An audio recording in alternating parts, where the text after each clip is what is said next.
Morning. आज हम लोग अपनी सीरीज़ प्रीलिम्स थ्रू पीवाईक्यू में CSC 2023 की क्वेश्चन को सॉल्व करेंगे।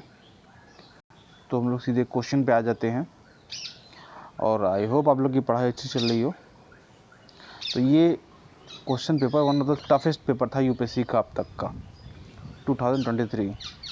तो जो पहला सवाल था इसमें वो था, Jhelum river passes through Wular lake. क्या ये बात सही है? हमको ये स्टेटमेंट चेक करना है। तो वैसे ये बात सही है, वो ये एनसीईआरटी में भी दिया हुआ है। तो यहाँ पे आपकी जो नॉलेज है एनसीईआरटी की वो काम आ जाती है एनसीईआरटी में। ये भी और वुलर लेक है कहाँ पे? ये हरामुख माउंटेन है, हरामुख माउंटेन है, उसी के तलहटी पे है ये। अगला, Krishna river directly feed through Kolleru lake. देखिए इस टाइप के क्वेश्चन बहुत आते हैं, लेक और उसके आसपास के रिवर से जुड़े हुए। तो अगर आप इन्वायरमेंट इस तरह से पढ़े तब ये कर पाएंगे, वरना ये थोड़ा सा टफ है। वैसे कृष्णा रिवर जो है, जो कोलेरू लेक है, वो कृष्णा और गोदावरी के बीच में है, ये ना कि डायरेक्टली फीड करता है। तो ये स्टेटमेंट गलत है, बट ये टफ सवाल था। ठीक है, तो अगले सवाल पे हम आते हैं, इसका आंसर क्या होगा। अगला ऑप्शन है, meandering of Gandak river form Kanwar lake. Kanwar lake ये आपका IUCN की वेटलैंड है, इसलिए इस पर सवाल आया था। तो यूपीएससी अक्सर जो सवाल पूछता है उसका एक पर्पस होता है। कांवर लेक के बारे में तो आपने पढ़ा था, लेकिन कांवर लेक जब पढ़ा होगा तो आपको ये भी पढ़ा होना चाहिए कि ये किस रिवर के किनारे है, क्या कोई नेशनल पार्क आसपास है, क्या कोई इंडेंजर्ड स्पीशीज़ आसपास रहती है। ये सारी चीज़ बहुत इंपॉर्टेंट हो जाती है। और आंसर देखा जो थी, गंडक नहीं, बूढ़ी गंडक है। यहाँ पे यूपीएससी से ट्रैप डाल देता है, कई बार इस टाइप के सवाल आए हैं, बूढ़ी, ओल्ड गंडक। ठीक है, और यहाँ पे सवाल दिए ये ताकि आप कंफ्यूज हो जाए। तो इसका आंसर ओनली वन है। बट ऐसे ट्रैप आप क्यों देख पाएंगे? क्योंकि कई रिवर्स है ना जो सिमिलर नेम के हैं, उससे जुड़ी हुई चीज़ दे देती है। और कई बार पूछ लेगा ये रिवर है किस ये जो नेशनल पार्क है इसके बगल में रिवर कौन सी है। इस टाइप के कई सारे सवाल आते हैं। तो आपको जो पढ़ना है ना, इस तरह से अगर आप पढ़ेंगे तो थोड़ा बेटर तरीके से आप आंसर को हैंडल कर पाएंगे, क्वेश्चन को हैंडल कर पाएंगे यूपीएससी में। अगला सवाल ज्योग्राफी का ही है, ये है पोर्ट से रिलेटेड। ठीक है, देखिए टेक्निकली ये इन्वायरमेंट प्लस मैपिंग का सवाल है और ज्योग्राफी का। तो मैपिंग से जुड़े 8-9 सवाल आ रहे हैं इनडायरेक्टली देखा जाए तो, मतलब बिना मैपिंग के वो हैंडल कर पाना बहुत टफ हो जाएगा। इस पे हम आते हैं, कामराज पोर्ट। देखिए ये भी न्यूज़ में था, करंट अफेयर्स में, first major port as registered as company. ठीक है, ये बात सही है, true true true. Mundra, largest privately own port in India, ये बात भी सही है। अगला है Visakhapatnam, largest container port in India, this is wrong. JNPT Mumbai, ये है। तो आंसर इसका 1 स्टेटमेंट सही, 2 स्टेटमेंट सही, बी ओनली ट्रू। लेकिन ऐसे सवाल आप तभी कर पाएंगे तो आपके का जो स्टैटिक पार्ट है वो स्ट्रॉन्ग है। आपको प्रीलिम्स के लिए इस बार स्टैटिक पे फोकस करिए मैक्सिमम अभी टाइम, और PYQs पे। और PYQs को पे जो लॉजिक, रीजनिंग ये सारे लगता है, कॉमन सेंस जो लगता है, उसके साथ उसको सॉल्व करिए, आँख और कान खोल के, तब आप बेटर अटेम्प्ट कर पाएंगे। ज़्यादा करंट अफेयर्स के चक्कर में आपने भागा तो सिलेक्शन प्रीलिम्स निकालना थोड़ा सा टफ हो जाएगा। ठीक है, तो इस तरह से आप इसको देख सकते हैं। अगला है jack, which of the following trees, jack fruit, mahua, teak, how many of the above are deciduous. Deciduous मतलब ऐसे पत्ते, ऐसे पेड़ जो अपने पत्ते झाड़ते हैं गर्मी के मौसम में। क्या ये बात सही कहा मैंने? हाँ सही है। डेसिडुअस मतलब जिसके पत्ते झड़ते हैं साल के किसी एक मौसम में, गर्मी में या ठंडी में। जैसे टेम्परेट डेसिडुअस भी होता है, तो वहाँ पे ठंड में ऑटम आती है, हमारे यहाँ गर्मी में पत्ते झड़ते हैं। तो इससे कंफ्यूज मत हुई कि कौन सा सीज़न ऑटम का। ऑटम का सीज़न कई बार वहाँ पे सितंबर में आता है, हमारे यहाँ अलग टाइम पे आता है। ठीक है, तो सीज़न ऑफ फॉल बोलते हैं वहाँ पे। तो जो पत्ते अगर आपने देखा होगा, गुलमोहर का जैसे पौधा है, गुलमोहर, ये सारे पूरे खाली हो जाते हैं। ठीक है, तो ये डेसिडुअस हैं। और एवरग्रीन कौन होते हैं? जिनके कभी पत्ते झड़ते नहीं, हमेशा ग्रीन रहेंगे। कोई एग्जाम्पल ऐसा सोचिए ज़रा। जो पत्ते होते हैं ना, रेडवुड है, महागनी है, ये सारे कभी झड़ते नहीं हैं, और ये जो बेसिकली इक्वेटोरियल एरिया में पाए जाते हैं या रेन फॉरेस्ट में पाए जाते हैं, वो कभी नहीं झड़ते हैं। तो क्या आपने कभी महुआ का पौधा, जैक फ्रूट, कटहल के पौधे कभी देखा आपने बिना पत्तों के? अगर आपने कभी गांव गए होंगे, थोड़ा बहुत घुमा होगा, थोड़ा बहुत नोटिस किया होगा कि इसके पत्ते बहुत मोटे होते हैं, ब्रॉड होते हैं, भारी भारी होते हैं, और जनरली इसकी टेंडेंसी कम होती है पत्तों को लूज कर। जो हल्के पौधे होते हैं ना, पत्ते जो होते हैं, उसको बनाने में कम मेहनत लगती है, तो झड़ भी जल्दी जाते हैं। जो मोटे तगड़े पत्ते होते हैं वो आसानी से नहीं झड़ते ना, क्योंकि बहुत ज़्यादा एनर्जी लगी उसको बनाने में। तो ये वैसे भी एवरग्रीन है, बट ये सवाल टफ था। महुआ हर एरिया में मिल जाता है, इंडिया के, नॉर्थ इंडिया के खासकर, इवन सेंट्रल इंडिया में। तो महुआ अक्सर पत्ते छोड़ देता है गर्मी के मौसम में, देखा जाएगा तो, क्योंकि इंडिया में इसी टाइम पे फॉल आता है। तो ये डेसिडुसी है। टीक को बोलते हैं टेक्टोना ग्रैंडिस। ये है, इसको आपको हिंदी बोलोगे सागौन, ठीक है। ये भी डेसिडुअस है। तो आंसर इसका हो गया ओनली 2 बी, ये नहीं है। ये सवाल लेकिन बहुत टफ था, अगर आप ज्योग्राफी ढंग से पढ़ोगे तभी आप कर पाओगे, वरना ये करना मुश्किल है। तो हाँ, थोड़ा सा ये आपकी जो जनरल अवेयरनेस है आसपास के इन्वायरमेंट को लेके, थोड़ा बहुत ट्रैवल करो तो उससे भी कर सकते हो, वरना ये थोड़ा सा टफ सवाल है, बट स्टिल इसको हैंडल करने का यही तरीका है। अब जैसे आजकल क्वेश्चन आ रहा है, इसमें बहुत ज़्यादा लॉजिक, ये तुक्के नहीं लगते, इसमें लॉजिक रीजनिंग हमेशा लगेगा। इसलिए मैं कहता हूँ कि सिर्फ तुक्कों पे मत जाइए, ह्यूरिस्टिक्स पे नहीं जाना है, सिर्फ ह्यूरिस्टिक्स पे नहीं जाना है। जो ह्यूरिस्टिक चेंज हो रहे हैं डायनामिक्स आजकल के, उसके हिसाब से चलना है। वरना अगर आपने वही ओनली 1 ओनली 2 वाला वो भी लगेगा, लेकिन अगर आप सिर्फ उसी को फॉलो करोगे तो गलत हो जाएगा। यूपीएससी अब नॉलेज बेस ज़्यादा हो रहा है, इसमें आपको कोर नॉलेज चाहिए, खासकर ज्योग्राफी इन्वायरमेंट में, वरना ऐसे सवाल बहुत टफ हो जाएंगे, इवन हिस्ट्री में। नेक्स्ट क्वेश्चन में हम लोग चलते हैं। अभी ये भी सवाल टफ था, लेकिन मैंने इसको अटेम्प्ट कर लिया था अपनी नॉलेज पे। और बाकी वैसे बहुत सारी कोचिंग इंडस्ट्रीज़ ने कहा कि ये भी सही होगा, ओनली 2 होगा, बट नहीं, यूपीएससी के हिसाब से आपको सोचना है ना। हर इंस्टीट्यूशन की एक लैंग्वेज होती है, यूपीएससी के भी एक बात करने का तरीका है, आप उसको पकड़ना है। तो यूपीएससी किस हिसाब से पूछ रही है वो करेगा, तब, वरना आप गलत आंसर टिक कर दोगे, ठीक है। India has more arable land than China, true. वैसे हमारे पास वर्ल्ड का 10% ज़्यादा अरेबल लैंड है, वर्ल्ड का लार्जेस्ट में से एक है हमारा। I think we are highest arable land in the world we have, ठीक है, ये स्टेटमेंट सही है। The proportion of irrigated area is more in India as compare to China. देखिए कई डाटा में चाइना में 41% है, इंडिया में 47% है, लेकिन अब इसमें वेल इरीगेशन ये सारा जोड़ लेते हैं। इरीगेटेड जो प्रॉपर चैनल के थ्रू है, कनाल्स के थ्रू हैं, उसकी बात नहीं करते हम, या गवर्नमेंट वाले जो प्रॉपर सिस्टमेटिक हैं ना। तो ये डेटा एक्चुअली गलत है, ये डेटा गलत है, यूपीएससी के हिसाब से गलत है, ठीक है। बाकी बहुत लोगों ने कहा कि ये भी स्टेटमेंट सही है, बट नहीं, हमें यूपीएससी के हिसाब से चलना पड़ेगा हमेशा, ठीक है। अगला एवरेज एकड़, तो ये सही है, दूसरा गलत है।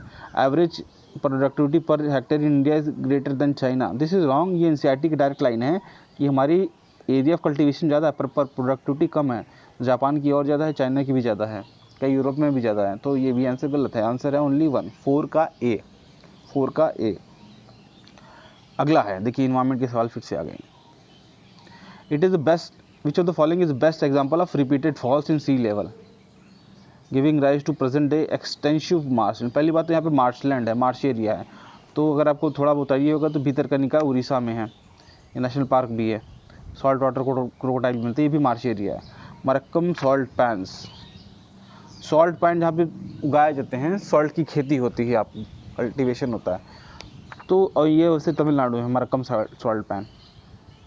ये पानी को सीज़न में सॉल्टी रहता है, बाकी सीज़न में सूख भी जाता है, तो हमेशा एक एक्सटेंसिव मार्शलैंड यहाँ पे नहीं है मरक्कम में। अगला नौपाड़ा स्वाम्प है आंध्र प्रदेश में, पर इन लोगों के बारे में कम आइडिया होता है, लोगों को बहुत कम आइडिया होता है, ठीक है।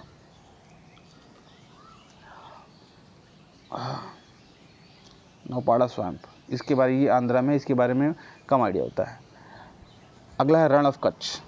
रण का मतलब वैसे क्या होता है आपको पता है? देखते हैं हम 5 नंबर, कच्छ का रण। निम्नलिखित में से कौन सा एक समुद्र स्तर में पुनरावृत्ति गिरावट का सर्वोत्तम उदाहरण है, जिसमें वर्तमान समय में सुविस्तृत कच्छ भूमि कच्छ ये आंसर है। पर हम यहाँ पे क्यों आए, सीधे हम पहले भी क्यों नहीं चले गए? देखिए मार्शलैंड तो है, मार्शलैंड है और बहुत बड़ा मार्शलैंड है, लेकिन यहाँ पे कंटिन्यूस रिपीटेड फॉल नहीं होता। सबसे ज़्यादा जो नमक है वो रण में उगाया जाता है और वहाँ पे कई महीनों में पूरा पानी भरा होता है। आपने मैप देखा होगा गुजरात का, कच्छ है, कच्छ एरिया में बहुत सारे एरिया में पानी होता है 50% में, पर बाकी टाइम सूख भी जाता है। इससे एक और सवाल आ चुका है, ये एक बार पहले, फ्लोटिंग कैमल वाला कहाँ मिलते हैं, खराई कैमल, ठीक है। तो ये बहुत ही अच्छा है क्वेश्चन है यूपीएससी का, बहुत फेवरेट एरिया है। यूपीएससी के कुछ फेवरेट टॉपिक्स होते हैं, एक कच्छ एरिया भी उसमें से एक है। इसका आंसर डी है। बट स्टिल आपको इसके बारे में नहीं पता, तो अगर आप आसपास आ गए तब भी आप कैसे जा सकते हो ये समझिए। क्यों? रिपीटेड फॉल है सी लेवल में, ठीक है। एक्सटेंसिव मार्शलैंड है, बहुत बड़े लेवल पे। नौपादा मरक्कम बड़ा है पर बहुत बड़ा नहीं है, भितरकनिका बड़ा है, ये भी बड़ा है, बट इसमें से देखा जाएगा फॉल यहाँ पे नहीं है, ठीक है। तो आप ऐसे आ सकते हो और कई बार आपका दिमाग रुक भी जाएगा कि असल में करना क्या है, लेकिन आपको इस तरह से इसको अप्रोच करना है और आगे चलते जाना है। अगला सवाल देखिए, ज्योग्राफी के सवाल कितने टफ थे, इसकी वजह से कट ऑफ गिर गई थी। कट ऑफ 75 थी लास्ट टाइम अनरिजर्व की, और बाकी की तो और कम, ठीक है। इसलिए क्योंकि सवाल बहुत ही कोर स्टैटिक आ गया था। Ilmenite and rutile abundantly available in certain coastal tracts of India are rich source of which of the following? Ilmenite ये बेसिकली दिया हुआ था एनसीईआरटी में, टाइटेनियम का और है ilmenite. I was not sure about rutile, but ilmenite से ही answer आ गया था हमारा, ठीक है। आयरन की ओर है हेमेटाइट, मैग्नेटाइट। एल्युमिनियम की ओर है बॉक्साइड। कॉपर की ओर है क्यूपराइट, ठीक है। पूल्स गोल्ड, कॉपर सल्फेट, और भी सारी चीज़ें होती हैं, ठीक है। तो आपको, लेकिन देखिए ये सवाल रेयर मिनरल्स पे था, रेयर मिनरल्स में जिरकोनियम ये, और वहाँ से भी आता थोरियम जिससे मिलता है, मोनाजाइट सैंड से जो केरला कोस्ट पे मिलते हैं, मोनाजाइट सैंड। इस टाइप के सवाल यूपीएससी काफ़ी पूछ रही है, ठीक है, रेयर पे। तो ये तीनों तो बहुत कॉमन था, इनके और जनरली लोग पता भी होता, अगर आपने 11th-12th में केमिस्ट्री पढ़ी है ठीक ठाक। तो ये थोड़ा ऑड एंड आउट था, ठीक है। वैसे वो जो कहा जाता है ये डॉक्टर डूम, अगर आप मार्वल कॉमिक्स पढ़ते हो, डॉक्टर डूम का आई थिंक जो आर्मर था वो टाइटेनियम का बना होता है। Light and strong metal, very light and strong metal, ठीक है। अगले सवाल पे हम आते हैं। 3/4 of world cobalt a metal required for manufacture of batteries for electric motor is produce by which country? Argentina में लिथियम मिलता है, बोट्सवाना, कॉन्गो, इधर क्या मिलता है?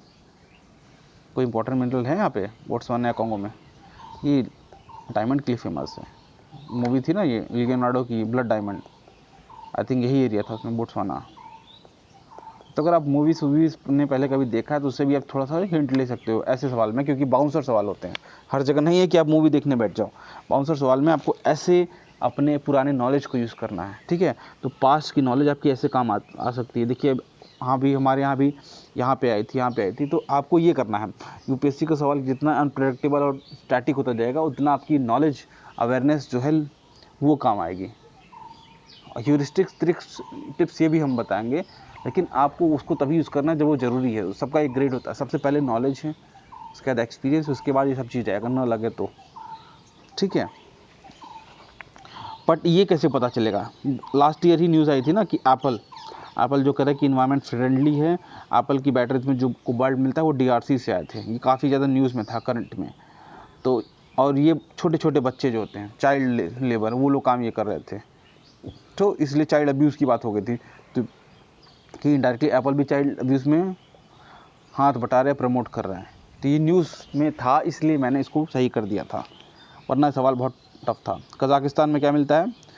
एक तो नेचुरल गैस, पेट्रोलियम, और जिसके लिए बहुत फेमस है वो है यूरेनियम, ठीक है। यूरेनियम में लार्जेस्ट प्रोड्यूसर है ये। रिजर्व यूरेनियम में सबसे ज़्यादा किसके पास है?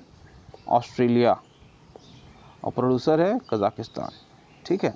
तो आप इसको ऐसे कर सकते हो। अगले हम सवाल पे चलते हैं, सवाल number 8। Which of the following is part of Congo basin. देखिए ये सवाल इतना इम्पोर्टेंट है कि 2024 में आया है, ठीक है। वर्ल्ड लार्जेस्ट पीटलैंड, तो कैसे पास्ट के सवाल प्रेजेंट में आते हैं, एक बार पहले भी आ चुका है पीटलैंड, ठीक है, कॉन्गो बेसिन में है। ब्राज़ाविले डिक्लेरेशन यहीं होती थी, इसी एरिया में है ब्राज़ाविले, मार्स से रिलेटेड है, ठीक है। Which of the following is part of Congo basin, तो किस टाइप का, ऐसे एक साल के क्वेश्चन दूसरे साल के आंसर बन जाते हैं। यहाँ पर डायरेक्टली क्वेश्चन था, अगले में आंसर बन गया वो, ठीक है। तो ऐसे आपको सोचना है, एक एक क्वेश्चन को देखना है, एक एक ऑप्शन देखना है। एक सवाल नहीं 5 सवाल होता है, क्योंकि स्टेटमेंट एक सवाल होता है, फिर ये भी कुछ कहते रहते हैं, तो एक सवाल 4 से 5 सवाल हो सकते हैं, ठीक है। आपको बहुत ही ध्यान से इसलिए यूपीएससी की पीवाईक्यू को देखना है, इट्स वेरी इंपॉर्टेंट। और ये सबसे इम्पॉर्टेंट एक्सरसाइज में से एक है ये, ठीक है। अगर आपने इसको मास्टर कर लिया तो प्रीलिम्स तो आपको आसान हो जाएगा। हाँ, ये तभी हो पाएगा जब आपकी स्टैटिक नॉलेज अच्छी है, ठीक है। तो सवाल था कि विच of the following is part of Congo basin, कि जो नाइजीरिया है ये कहाँ पे है, नाइजीरिया कैपिटल है अबूजा, ये कॉन्गो बेसिन नहीं है। साउथ सूडान बहुत ही गर्म एरिया, नाइल के बेसिन में है, ये भी आंसर नहीं है। युगांडा कैपिटल कंपाला, ये क्वेश्चन था, कौन सी मूवी थी वो, गोवा गो ऑन, उसमें था ना, नाइजीरिया युगांडा की कैपिटल क्या है, बहुत फेमस मीम था। इसी इसका आंसर है वैसे कैमरून। युगांडा केनिया ये सब आसपास हैं, वो हाईलैंड एरियाज में है, तो यहाँ पे कॉन्गो बेसिन में नहीं आएगा, बेसिन मतलब लोलैंड एरिया, ठीक है। ये वैसे बहुत टफ सवाल था। अगर आपकी मैपिंग स्ट्रांग है तब आप कर पाओगे, लेकिन वरना नहीं कर पाओगे। तो इस पेपर का पीवाई को पर्पस ये भी है कि आपको किस एरिया में फोकस करना है, आपको मैपिंग पे काफ़ी फोकस करना है। अगर आप मैपिंग ढंग से करोगे तो आपको एज मिल जाएगा, वरना तो बहुत टफ हो जाएगा ये सारी चीज़ें, ठीक है। मैपिंग जरूर करिए। रिवर की मैपिंग के 2 सवाल आते हैं, एक वर्ल्ड लेवल पे, एक इंडिया लेवल पे, ये तो पक्का है। अगला सवाल है, Amarkantak hills are at the confluence of Vindhya and Sahyadri. Amarkantak कहाँ पे है, अमरकंटक ये बायोस्फीयर रिजर्व है, नेशनल पार्क है, ये है हमारा छत्तीसगढ़ और एमपी बॉर्डर पे। यहाँ से रिवर निकलती हैं, नर्मदा इधर जाएगी, बल्कि वेस्ट में इधर निकलती है सोन, और छोटी मोटी आसपास हिल से भी महानदी नहीं, लेकिन महानदी की ट्रिब्यूटरी से निकलती हैं। तो ये विंध्य और सह्याद्री नहीं, सह्याद्री बेसिकली महाराष्ट्र में है, जहाँ पे आपका त्र्यंबकेश्वर है या नासिक है, ये सब एरिया ना। तो ये आंसर इसका गलत हो गया, कॉन्फ्लुएंस नहीं, विंध्य पे ही है, विंध्य और ईस्टर्न घाट एक्चुअली इसका आंसर है, ठीक है। अगला है, Biliranga hills constitute the eastern most part of Satpura range MP में है, एमपी में बिलीरंगा है, साउथ में, नाम से ही लिख रहा है रंगन, ये नाम साउथ इंडियन है, तो कैसे सही हो जाएगा। तो 2 आप काट दीजिए, 1 काट दीजिए। सेचलम आंध्रा, ठीक है, constitute a southern most part of western Ghat, ये तो ईस्ट घाट में। कई बार ना यूपीएससी पूरे स्टेटमेंट सही देगा, यहाँ पे ईस्ट कर देता सही हो जाता, वरना इन्होंने वेस्ट कर दिया गलत करने के लिए, तो ये भी गलत है। आंसर इसका डी, 9 का डी, नन। लेकिन ऐसे सवाल पे आप डरेंगे नहीं ना, अगर ऐसे सवाल से आप डरेंगे नहीं तो आप कर लेंगे। तो दूसरा ट्रिक है कि आप क्वेश्चन को अटेम्प्ट करिए, एक एक वर्ड पढ़िए।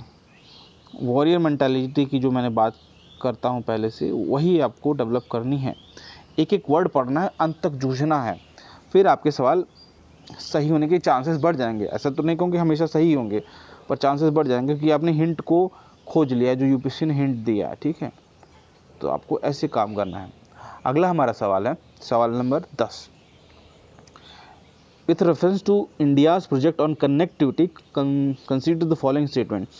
East west corridor under golden quadrilateral connects Dibrugarh and Surat. Dibrugarh है असम में, सूरत है गुजरात में, बट ये आंसर नहीं है हमारा। क्यों आंसर नहीं है? क्योंकि एक तो डिब्रूगढ़ के आगे भी जाता है, ये डिब्रूगढ़ के आगे हमारा जाता है सिलचर में। सिलचर में एक एनआईटी भी है, एनआईटी सिलचर। सूरत से भी आगे जगह है पोरबंदर, जहाँ पे बापूजी पैदा हुए थे, तो वहाँ तक जाता है। तो ईस्ट वेस्ट जो कॉरिडोर है, ये इसका आंसर गोल्डन क्वाड्रिलेटर के अंदर यहाँ तक नहीं, आगे है, ये गलत है। But this was tough question, तो आपको नहीं आ रही, ऐसे सवाल छोड़ सकते हो, या हाँ थोड़ा बहुत ट्रैवल किया तो आइडिया मिल सकता है आपको कि इसके आगे क्या जाता है कि नहीं जाता। पर ये बड़े बड़े hide, golden quadrilateral Atal Bihari Vajpayee का ड्रीम प्रोजेक्ट था, ठीक है, उसको फिर एक्सटेंड किया गया आगे तक, लेकिन ये थोड़ा टफ था। ऐसे सवाल इग्नोर कर सकते हो, छोड़ सकते हो। अगला है, लेकिन अगले ऑप्शन पे चलते हैं। अभी हमने हार नहीं माननी है, ये इसको नहीं आया तो आगे पूरा तो करिए, इसलिए हमने कहा कि नहीं, वॉरियर मेंटालिटी के थ्रू सब करिए। अगर आपको 2 का पता हो गया, तीसरा का नहीं पता, तब आप थोड़ा सा रिस्क ले सकते हैं ना, स्टैटिक्स प्रोबेबिलिटी आपको साथ देगी। फिर अगला, trilateral highway connect more in Manipur and Chiang Mai in Thailand via Myanmar. इसका आंसर गलत है। Trilateral highway India, Bangladesh, Myanmar, Thailand तो फिर 4 स्टेट हो गया, तो वैसे भी गलत होगा ना। ट्राईलेटर में तो 3 state, 3 country, 3 nation, India, Bangladesh, Myanmar, तो चौथा कहाँ आ गया, तो वैसे भी गलत है। तो आप ऐसे यहाँ पे लॉजिक पकड़ के इसको गलत कर सकते हो। दूसरा, वैसे कहाँ से कहाँ जाता है, ये मोरे से जाता है, पर यह म्यावादा मणिपुर, म्यांमार, वहाँ तक जाता है। ठीक है, तो इसका आंसर ये नहीं है, चियांग माई नहीं है। तो ये आप पहले दूसरा काट सकते हो, वैसे भी हमने बताया कैसे काट सकते हो। अगला है, Bangladesh, China, India, Myanmar economic corridor connect Banaras in Uttar Pradesh to Kunming in China. This is wrong, this is factual but this is wrong. ये न्यूज़ में था वैसे। ये आंसर है कोलकाता से कनमिंग तक, BCIM न्यूज़ में काफ़ी था, और विजन या बाकी मैगजीन जो स्टैंडर्ड मैगजीन वहाँ पे दिया हुआ था। ठीक है, तो ये भी गलत है। तो 2 स्टेटमेंट गलत है, तो आपको पता हो जाएगा कि ऑल 3 नहीं होगा, ओनली 2 नहीं होगा, या तो ये होगा या ये होगा। ठीक है, तो आपको 2 में से 1 टिक कर सकते हो। मैं तो डी पे गया था, बट आप ऐसे आंसर के पास आ सकते हो न पता होने के बावजूद। अगला सवाल है, India despite having uranium deposit depend on coal for most of the electricity production. This is true. 60% हमारा थर्मल से आता है। अब थोड़ा डेटा चेंज हो गया, 55 मान लीजिए, और थर्मल से इतना आता है। Uranium enrich to the extent of at least 60% is required for production of electricity. नहीं, वेपन ग्रेड के लिए 20% ही काफ़ी है। इनरिचमेंट 2-3% से ऊपर नहीं होता न्यूक्लियर एनर्जी के लिए, उससे ऊपर अब होता है, और 20% में तो वेपन ग्रेड बन जाता है। कई जगह 1-2 जगह ये लिखा है, लेकिन गलत दिखा है। 1-2 विजन की मैगजीन में दिया, एक गलत था स्टेटमेंट। इसका आंसर है हमारा सी। देखिए कैसे आपकी कोचिंग की मैगजीन में गलत होती है। आपको स्टैटिक बुक यूपीएससी की जो कोर किताबें एनसीईआरटी जिसको यूपीएससी मानती है उसके हिसाब से करना है, इधर उधर नहीं जाना आपको, वरना आप गलत कर दोगे आसान सवाल भी, क्योंकि आपने कहीं नोट्स में पढ़ा था किसी। अगले सवाल पे हम आते हैं, marsupials are not naturally found in India. True, हमारे यहाँ नहीं मिलती मार्सुपियल, जैसे कंगारू, प्लाटोपस, जिसका डक बिल्ड प्लाटोपस बोलते हैं जिसको। ठीक है, ये मार्सुपियल्स हैं, जो कि पाउच होता है जिनके पेट में, अंडे देते हैं, मैमल हैं, लेकिन उस पाउच में फिर बच्चे उनके पैदा होते हैं, फिर धीरे धीरे ग्रो करते हैं, तब बाहर आते हैं, नरिश करते हैं। इंक्यूबेटर से बेसिकली उनके पाउच इंक्यूबेटर का काम करते हैं, जहाँ बच्चों को नरिश किया जाता है डिलीवरी होने के बाद, पैदा होने के बाद बेसिकली। अगला है, तो हमारा सीधे आंसर, पहला स्टेटमेंट सही है। Marsupial can thrive only in mountain grassland with no predator. तो जैसे हमने बात की थी एक्सट्रीम वर्ड्स है ना, उस पर आपको कान खड़े हो जाने चाहिए। बाकी तो कई ट्रिक मास्टर बोलेंगे कि ओनली आके काट दो चीज़ें, लेकिन हमारे कान खड़े हो जाने चाहिए। फिर हमें यहाँ पे अपना रीजनिंग, लॉजिक और नॉलेज लगाना है। नो प्रेडेटर, ऐसा कौन सा जानवर जिसका प्रेडेटर ना हो, और सिर्फ एक ही एरिया में माउंटेन में। अब कंगारू माउंटेन में कैसे रहेंगे, उनको प्लेन एरिया ग्रासलैंड नहीं चाहिए, टफ है ना उनके लिए सर्वाइवल। तो काट सकते सीधे, आंसर हो गया हमारा सी, आंसर हो गया। तो कैसे आपको अपना नॉलेज यूज़ करना है, और ऐसे आप सॉल्व करोगे ना, आपके अंदर ज़्यादा कॉन्फिडेंस रहेगा तुक्के के मुकाबले। ठीक है, अगला सवाल है, invasive species specialist group that develops global invasive species data belong to which of the following organisation. ये सारे सवाल ना थोड़े से टफ है, और तो आसान भी है। आसान इसलिए क्योंकि अगर आपको फैक्ट पता है तो सीधे कर दोगे, ये न्यूज़ में था। इसका आंसर है IUCN। ठीक है, और वैसे भी IUCN का काम है रेड डेटा लिस्ट निकालना, स्पीशीज़ के बारे में सारा डेटा कलेक्ट करती है और बताती है। तो चांसेस से ज़्यादा की होगी। यूनाइटेड नेशन एनवायरनमेंट प्रोग्राम इतनी बड़ी ऑर्गेनाइजेशन है, स्पीशीज़ पे रिलेटेड स्पेसिफिक डेटा क्यों बनाएगी, बड़े बड़े काम करेगी, UNCD वाला काम करेगी, क्लाइमेट चेंज वाला काम करेगी, स्पीशीज़ पे काम इसकी स्पेशलाइजेशन ये काट सकते थे आप ऐसे भी। United nation world commission for environment and development, UNCD भी बड़ा ऑर्गेनाइजेशन है। बड़े बड़े ऑर्गेनाइजेशन का छोटा काम नहीं होता, उसके लिए स्पेशली छोटी ऑर्गेनाइजेशन बनाएंगी। ठीक है, आप क्लाइमेट चेंज की ऑर्गेनाइजेशन से नहीं बोलोगे कि बायोडाइवर्सिटी पे काम करें डायरेक्टली, तो ये भी गलत है। World wild life fund for nature, हाँ इसका काम हो सकता है फंड करना, बट ये बेसिकली पैसा से जुड़ी ज़्यादा ऑर्गेनाइजेशन है, प्रमोशन से जुड़ी हुई। स्टिल ए और डी में आसपास आप आ सकते थे, ए इसका बेटर आंसर है, लेकिन स्टिल आप ऐसे पास पहुंच सकते हो, ठीक है। तो आपको इस तरह से सोचना है, अपनी सोच को डेवलप करना है। How many of the above are generally nocturnal और मोस्ट एक्टिव आफ्टर सनसेट। देखिए यहाँ पे हिंट हमारे यहीं पे दे दिया है, हिंट दिया है हमारा यहाँ पे, हिंट नहीं पहचानो गलत हो जाएगा। एक तो बोला कि नॉक्टर्नल, जो बेसिकली निशाचर, निशाचर मतलब जो रात को भ्रमण करते हैं खाने के लिए। तो ये तो एनसीईआरटी में दिया है, शंकर में दिया है, सबने इसकी फ़ोटो देखी है, शंकर की बुक में दिया है। मालाबार सिवेट तो सही था। लॉन टेल मकाओ, ये बंदर होता है, साउथ इंडिया में मिलता है। तो दिन में बंदर तो दिन भर कूदते रहते हैं, प्राइमेट्स हैं इंसानों की तरह, तो दिन में कूदते रहते हैं, रात को निकलते हैं, पर दिन में ज़्यादा रहते हैं ये। और सही पूछा गया मोस्ट एक्टिव, तो ना आप हमेशा जो कीवर्ड्स हैं, कीवर्ड एनालिसिस इंपॉर्टेंट है, कीवर्ड एनालिसिस। मोस्ट एक्टिव तो ये दिन में है ना, रात में थोड़ी है, तो ये काट दो आप। सामर डियर के चक्कर में सलमान खान अब तक परेशान है। खैर वो ब्लैक बक था, मजाक की बात है, लेकिन हाँ ये कि दिन में निकलते हैं तभी शिकार होते हैं, रात को भी निकलते हैं क्योंकि गर्म एरिया मिलते हैं, पर ये इंडिया के कई एरिया मिलते हैं, सिर्फ गर्म एरिया में नहीं मिलते हैं। और दिन में, रात में कई बार ज़रूरत पड़ती है, बहुत ज़्यादा गर्मी तो रात में भी निकलते हैं, लेकिन जनरली दिन में। यहाँ पे मोस्ट एक्टिव पूछा है, तो मोस्ट एक्टिव डे में। आंसर हमारा है only one, Malabar civet, only one. But this is not easy सवाल। अगला सवाल है, which of the following organism perform vagal dance. तो एल्विस प्रीस्ली, आपने नाम सुना होगा, बहुत फेमस डांसर थे ये, एल्विस प्रीस्ली। इनकी लास्ट ईयर मूवी आई थी, उसमें एक बहुत फेमस सीन था वैगल डांस। एक्चुअली लड़कियां पागल थी एल्विस प्रीस्ली के वैगल डांस पे, और शादीशुदा लड़कियां, कुंवारी लड़की जो भी थी, इवन 50 से लेके 15 तक की लड़की पागल हो जाती थी इसका डांस देख के, और अचानक चिल्लाने लगती थी। फिर इसकी एनालिसिस भी हुई थी कि क्यों ऐसा हो रहा है, अट्रैक्ट क्यों कर रहा है गाना के अलावा, क्योंकि ही वॉज वैगलिंग, वो वैगल डांस कर रहे थे, वो उनके पैर वैसे वैगल कर रहे थे, वो इसलिए थोड़ा सा फेमस भी हुआ था। अगर आपको ये कंटेक्स्ट याद है तो इसलिए फिर यूपीएससी ने इस कंटेक्स्ट से सवाल बना दिया कि ऐसा कौन सा जानवर करता है। This is tough, very tough, लेकिन मैं इंटरेस्टिंग इसलिए बता दिया ताकि आपको नज़र में कुछ बहुत इंटरेस्टिंग है तो उसके बारे में थोड़ा सा पढ़ना चाहिए फ्री टाइम में।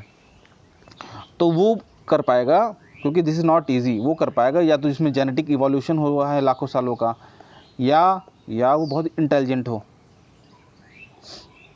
वास्प का इंटेलिजेंस लेवल कम है क्योंकि ये ऑर्गेनाइजेशन पे काम नहीं करता। हनी बीज का है, ड्रैगन फ्लाई भी ग्रुप में काम करती है, ये उतना नहीं कर पाती। आंसर तो इसका बी और सी में से होगा इसके हिसाब से। दूसरा बात है, ये ना सवाल क्या था हमारा, वैगल डांस सवाल नहीं था, आगे भी हिंट दिया उसने आसान बनाने के लिए। Which of the following organisation perform waggle dance for others. सिर्फ अपने लिए, अपनी खुशी के लिए डांस नहीं कर रहे हैं, कई बार हम लोग अपनी खुशी के डांस कर रहे हैं, ये दूसरों के लिए कर रहे हैं। Of their kin to indicate the direction and distance of food source for their food. जैसे जनरली जानवर एक अपने लिए खाना बनाता है ना, अपने लिए शिकार करेगा शेर, ठीक है। और बड़े लेवल पे ग्रुप पे कौन करेगा, प्राइड ऑफ लॉयन, जैसे लॉयन करते हैं अपने प्राइड के लिए, ठीक है, या वोल्फ करते हैं पैक के लिए।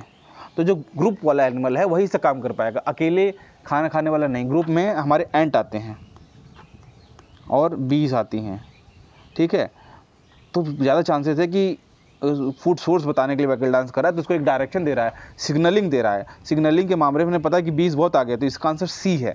बहुत आंसर हमको एग्जैक्ट नहीं पता था, फिर भी आप इसके तरफ पास आ सकते हैं। दूसरा, ये सवाल हनी बीज से जुड़ा हुआ सवाल लास्ट ईयर भी आया था दूसरे जियो साइंटिस्ट के एग्ज़ाम में।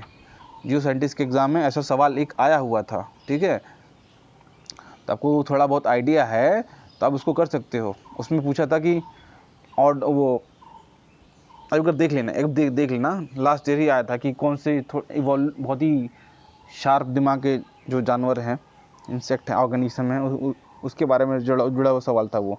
आपको वो आइडिया होता तो। हनी बी तो एक और है, हनी बी फेवरेट टॉपिक में से एक है, यूपीएससी के फेवरेट्स में से हैं, तो इस पर अक्सर अगर आपको आंसर ना हो तो हनी बी या क्लाइमेट चेंज या बायोडाइवर्सिटी में या सोलर पावर, ऐसी चीज़ें आंसर होती हैं, या सोलर बैटरी या हाइड्रोजन बैटरी जो होती है फ्यूल सेल वाला, ऐसे अक्सर आंसर होते हैं, या गांधी या कृष्णदेव राय विजयनगर, ये सब फेवरेट हैं यूपीएससी के। कई बार ऐसे अक्सर सवाल आते हैं। अब ये देखिए, जैसे हम लोग जो टिप्स की बात करते हैं, जैसे कुछ सवाल होते हैं ना कि एनी, ये रॉन्ग होते हैं, सम, कैन, ये प्रोबेबिलिस्टिक हैं, प्रोबेबल हैं। तो प्रोबेबिलिटी तो ज़्यादा है ना कि होने की ना होने के मुकाबले। नेगेट करने में तो बहुत सारे एक्सेप्शन खोजने पड़ेंगे, बट होने के लिए तो एक ही चाहिए, एक ही ऑर्गेनिज्म चाहिए। सब मशरूम हैज़ मेडिकल प्रॉपर्टीज़, हाँ बहुत सारे हैं, लोग खाते ही हैं। सब मशरूम, देखिए यूपीएससी का फेवरेट टॉपिक मशरूम भी है, मशरूम से अक्सर सवाल आते हैं। एक बार गुच्छी मशरूम का आया था, गुच्छी का 2022 में, इस बार इसका आ गया। सब mushroom has psycho active properties, हाँ साइकेडेलिक प्रॉपर्टी होते हैं, लोग मशरूम खा के हाई हो जाते हैं। अगला है सब मशरूम हैज़ इंसेक्टाइडल प्रॉपर्टी, मशरूम में जहर भी होता है, लोग मर जाते हैं, तो आप इंसेक्टाइडल तो छोटी बात है। सब मशरूम हैज़ बायोलुमिनेस प्रॉपर्टी, चमकते हैं, जैसे आपने वो मूवी देखी होगी अवतार में, पेंडोरा बॉक्स, पेंडोरा वाला प्लेनेट पे, वहाँ पे प्लांट चमक रहे थे, ऐसे कई मशरूम चमकते हैं, बायोलुमिनिसेंट प्रॉपर्टी होती है। तो इसका आंसर है डी। देखिए आपको पूरा इसके बारे में आइडिया नहीं था, पर आप लॉजिक से इसको कर सकते थे, आराम से हो गया। ये भी लॉजिक से हो जाएगा और आपका अवेयरनेस से हो जाएगा। अगर आप बचपन में थोड़ा बहुत आउटडोर में खेलते होगे पार्क में, तो अक्सर आपने स्क्विरल देखा होगा, या एक चिपमंक वाला शो आता था कार्टून पे, cartoon network, I am not sure channel का नाम, डिज्नी का था। तो वो अक्सर वो छोटे छोटे होते हैं, नट्स होते हैं, वॉलनट्स होते हैं, वो सब खाते रहते हैं, और उसको बरो में, ज़मीन में खड्डा खोद के उसको डाल देते थे छुपा के। और अक्सर एक्चुअली ना स्क्विरल जो है ये बहुत ज़्यादा पेड़ों को जन्मदाता है। क्यों? क्योंकि ये अपने जो नट्स हैं, वॉलनट्स है, इसको खोद के मिट्टी में डाल देंगे और उसको ढक देंगे, फिर भूल जाएंगे, फिर वहाँ से पौधा निकल आएगा। दूसरा, ये पेड़ पे रहते हैं, ये खाते हैं नट्स। नट्स के जो शेप होता है राउंड होता है, जनरली ऐसा होता है, तो अक्सर ये गिर जाता है ना, अगर इनको आदत भी है कलेक्ट करने की, तो गिर जाता है। तो जब पेड़ पे तो ज़्यादा रख नहीं पाएंगे, घोंसले बना नहीं पाते पेड़ पे, ज़्यादा रहते खुले में हैं, छोटे मोटे बना पाएंगे पर बड़े लेवल के नहीं बना पाएंगे, तो अक्सर इनके सामान गिर जाएंगे, तो ये ज़मीन के अंदर रखते थे। तो they build nest by making boroughs in ground, nest वो हवा बनाएंगे, क्योंकि ये आर्बोरियल हैं, ये पेड़ पे रहते हैं ना, तो ये स्टेटमेंट तो गलत हो गई। वो पेड़ पे रहते हैं, पेड़ पे सोते हैं, ज़मीन पे नहीं रहते, पहले स्टेटमेंट गलत है। They store their food material like nuts and seed in ground, this is true. अब मैं बात कर ली लॉजिक। अगला, दे आर ओमनिवोरस, जैसे ये चींटियाँ उटियाँ इंसेक्ट भी खा लेते हैं, प्रोटीन चाहिए ना, इतना उनको दौड़ना भागना, तो उनकी बॉडी को प्रोटीन चाहिए, प्रोटीन सोर्स को पूरा करने के लिए जहाँ से मिलेगा वो करेंगे। तो आंसर इसका 2 और 3, ओनली 2। दिस इज टफ, लेकिन आपको ऐसे अटेम्प्ट करना होता है इन सब सवालों से, पैनिक नहीं होना। अगर पैनिक नहीं होंगे तो आप इसको आराम से कर लेंगे। अगला है सब micro organism can grow in environment with temperature above the boiling point, true. ये तो साइंस का जनरल सवाल है। अगला है some micro organism can grow, some can grow in environment with temperature below the freezing point, ये भी सही है, कई सारे बैक्टीरिया मिलते हैं। Some micro organism can grow in highly acidic environment pH below 3, true. तो इसका आंसर हो जाएगा हमारा, क्या आंसर है इसका हमारा? ऑल होना चाहिए, ऑल 3, मेरे हिसाब से ऑल 3 होना चाहिए। ऑल 3 आंसर है इसका। अगला है which of the following makes tool with stick to scrap, tool बना रहा है, स्टिक से, स्टिक कभी नहीं यूज़ कर रहा है, स्टिक से टूल बना रहा है, उससे इंसेक्ट को खोद के निकाल रहा है, ठीक है, होल में से, लकड़ी में से। तो इसका बेसिकली जो कैपेसिटी है सोचने की बहुत ज़्यादा होगी बाकियों के मुकाबले, ठीक है, क्योंकि ये टूल बना रहा है, वो भी स्टिक से। दूसरा, इसके बाद अपोजेबल थंब होंगे, अपोजेबल थंब जैसे हमारा इंसानों का अंगूठा है, हम ग्रिप स्ट्रेंथ अच्छी होगी, ग्रिप स्ट्रेंथ होगी। क्यों? क्योंकि आपको टूल स्टिक पकड़ना है ना, स्टिक कैसे पकड़ोगे? क्या टाइगर स्टिक पकड़ सकता है? नहीं पकड़ सकता है, ठीक है। बियर के पास थोड़ा बहुत प्रोबेबिलिटी है, क्योंकि लेकिन उसके नाखून बहुत तीखे होते हैं, वो दम बहुत ज़्यादा लगा नहीं पाएगी पकड़ने के लिए, मतलब दम नहीं आ पाएगा उसमें ना, ग्रिप। हम जैसे इंसान हैं या बंदर हैं, चिंपैंजी, इनके पास पावर ज़्यादा है, प्रोबेबिलिटी ज़्यादा है पकड़ने की स्टिक को। एंथ्रोपोलॉजी में भी दिया है अपोजेबल थंब बहुत बड़ा रीज़न था इंसानों का इवोल्यूशन का, क्योंकि अब हम लोग खड़े हो सकते थे, 2 हाथों से टूल बना सकते थे ना, तो जानवर ऐसे ही होंगे जो टूल बना सके। फिशिंग कैट कैसे करेगी? फिशिंग कैट बेसिकली कैट है जो फिश करती है, ये कहाँ से टूल बनाएगी? औरंगटन प्राइमेट्स हैं, बंदर हैं, इंडोनेशिया में मिलते हैं, इस पर शो आता था औरंगटन हाई सोसाइटी। यही आंसर है, लगभग आंसर यही है वैसे। ऑटर पानी में है, इनके जो पंजे होते हैं शार्प होते हैं इसमें, नाखून बड़े बड़े होते हैं पर इनको कैसे कैसे पकड़ेंगे, ये पॉसिबल नहीं। Sloth bear, bear normal bear जो है कुछ स्लॉथ बियर बोलते हैं ब्लैक वालों को। ये मधुमक्खी के छत्ते से मधु निकालते हैं, इंसेक्ट खाते हैं, लेकिन स्टिक टूल बना के this is not capacity in their capacity. तो आंसर इसका हो गया B only. This was very tough question, लेकिन आप ऐसे इसको कर सकते हो ना, तो हमेशा से लॉजिक और रीजनिंग के हिसाब से चलिए, आप कर लेंगे इसको, वरना तो टफ है ये। अगला, consider the following question, aerosol, foam agent, fire retardant, lubricant, which of the following of the above are hydrofluorocarbon. HFC पे हमने 2 साल पहले ही डिक्लेरेशन किया था, HFC को भी फेज आउट करना है हमें, ठीक है, शायद आपको याद होगा। ये क्लोरोफ्लोरोकार्बन छोड़ते हैं, जिससे ये ODS है, ओजोन डिप्लीटिंग है, ठीक है। पर ये यूज़ कहाँ कहाँ होते हैं, ये होते हैं हमारे सॉल्वेंट में, ठीक है, रेफ्रिजरेंट में, फायर रिटार्डेंट में, फोमिंग एजेंट में, एरोसोल, फोम, ये, पर लुब्रिकेंट में नहीं होते। लुब्रिकेंट जनरली जो लुब्रिकेंट होंगे, जैसे कि ग्रेफाइट कई बार यूज़ होता है कई जगह पे, या ग्रीस होता है, ये जनरली ऑयल बेस होते हैं, ठीक है, ऑयल बेस होते हैं, या कम से कम ग्रेफाइट जैसी प्रॉपर्टी होगी इनमें, ठीक है। और ये जनरली जो ये है hydrofluorocarbon, they are very volatile और गैसियस में होते हैं, तो ये लुब्रिकेंट बनाना पॉसिबल नहीं। तो इसका आंसर है 1 2 3 ओनली 3, इसका आंसर सी। आइए आपका ना हमारे सवाल बहुत सारा ज़्यादा अप्लाइड आने लगे हैं, तो अगर आपको नॉलेज है थोड़ी बहुत केमिस्ट्री की, साइंस की, इन्वायरमेंट की, तो या ज्योग्राफी की, क्योंकि अभी हमने उस टॉपिक को डिस्कस किया, तो आप उसको अप्लाई करना पड़ेगा, तब आप आंसर पे आ जाओगे। और यही तरीका है आजकल UPSC प्रीलिम्स क्रैक करने का, अपनी नॉलेज को शार्प करते रहिए, रिवाइज करते रहिए और उसको अप्लाई करते रहिए, अप्लाइड नॉलेज काम आएगी आपकी, ठीक है। तो ठीक है, आज का लेक्चर ख़त्म हो गया, अगली बार हम फिर मिलते हैं, बाय बाय।